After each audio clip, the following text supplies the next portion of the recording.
Good morning for WRCO News. I'm Joanne Krulotz.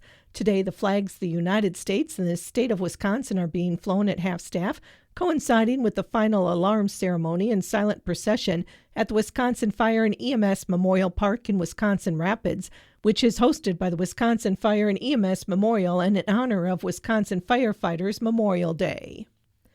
A group of utilities has completed a high-voltage transmission linking Iowa and Wisconsin.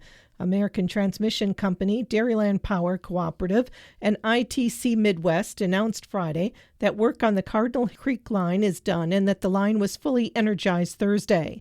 The line runs over 100 miles between Iowa's Dubuque County and Wisconsin's Dane County.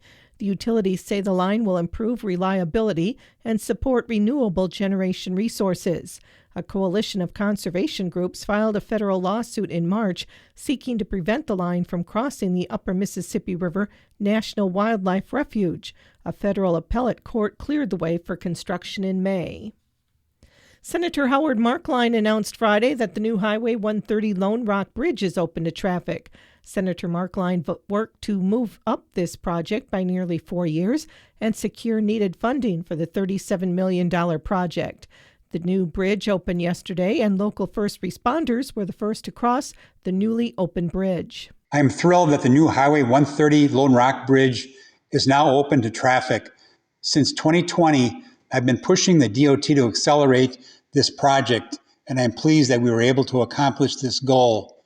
The design-build process is one of the primary reasons this project was accelerated. Throughout this project, I have heard good things about the design-build program and process. The old Highway 130 Lone Rock Bridge consisted of 3 structures. 2 of the structures were originally completed 92 years ago, and the 3rd structure was completed 82 years ago. The bridges were narrow and in desperate need of repair. The Highway 130 Lone Rock Bridge project was the first DOT project in Wisconsin to be built using the design-build process. Design-build projects overlap the design and construction phases to streamline a project, leading to faster timelines and increased efficiencies. Senator Marklein led the effort to include $20 million in funding for design-build projects in the 2021-23 Wisconsin state budget to support this project. Now that the new bridge is open to traffic, construction work will continue to remove the 3 structures from the old bridge. All work is expected to be completed by summer 2025. The University of Wisconsin Board of Regents has voted unanimously to fire a communications professor who was seeking to retain tenure after his dismissal as chancellor of one of the system's campuses for making pornographic films. The board Friday rejected his wish to remain a professor. Joe Gao had served as chancellor of UW-La Crosse for nearly 17 years. He argued last week that he should be allowed to retain a teaching position on campus. But university attorneys argued he was unethical, violated terms of his employment contract, damaged the reputation of the university, and interfered with the mission. Gao has said he is considering filing a lawsuit to retain his teaching job. A federal judge has ordered the U.S. government to temporarily leave roads open on a Wisconsin reservation for non-tribal property owners. The Lac du Flambeau tribe in the 1960s granted easements allowing public access to some reservation roads. The easements expired about a decade ago. The tribe last year barricaded the roads and demanded up to $20 million for access. The U.S. government sued on the tribe's behalf, seeking trespassing damages for non-tribal users of the roads. U.S. District Judge William Conley issued an injunction Thursday prohibiting the government from blocking the roads while the lawsuit is pending. Conley noted the injunction doesn't apply to the tribe, but he expects the tribe to follow it.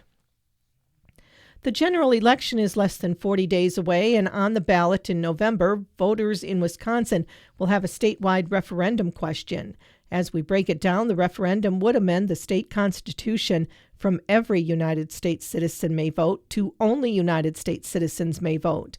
An interesting amendment because it's not clear if it actually functionally changes anything. For those interested in looking at a sample ballot before the election, head to MyVote for more information. New research from UW-Madison shows that children who live in areas that were once redlined have a higher risk of asthma today. Redlining was the discriminatory practice of giving specific area low grades for home loans, usually because more people of color and immigrants lived there. It was widely used until it was banned in 1968. A new study from UW-Madison shows that children who grew up in the areas that were once redlined had a 3% increased chance of developing asthma. Researchers say that's at least partly because of lower air quality and housing issues like mold and pests. The 65th Annual Gays Mills Apple Festival is being held today and tomorrow. Activities are underway with a pancake and sausage breakfast going on until 11:30, sponsored by St. Mary's Church at the Community Building. The walk-run will begin at 9 in Lions Park at the Kickapoo River Bridge. A variety of activities will be held throughout the day, including a carnival at the fairgrounds from 10 to 5 and live music at various businesses. Wisconsin's 77th Alice in Dairyland, Haley Heinzel, will also make a special appearance at the 65th Annual Gays Mills Apple Festival today to highlight the significance of this specialty crop to the region and promote the 78th Alice in Dairyland Finals in Crawford County in May. Heinzel will be in the Gays Mills Lions Park in downtown area between 9 and noon. She will also make some orchard stops during her visit.